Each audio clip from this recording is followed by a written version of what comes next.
And now, help me help you with Dr. Julius von Pepperbottom, Ph.D.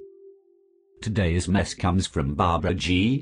She writes, The drive-thru line is so long, but my fear is if I get out of the car, the line will be even longer inside. Help me, Dr. Pepperbottom.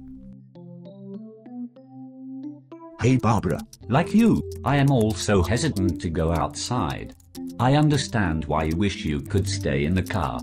But it's important to face your fears even if they cause you to be momentarily uncomfortable. Also, don't forget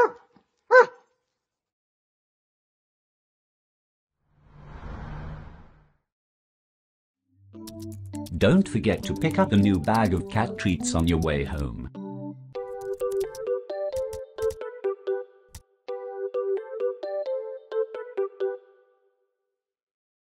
Buy my book.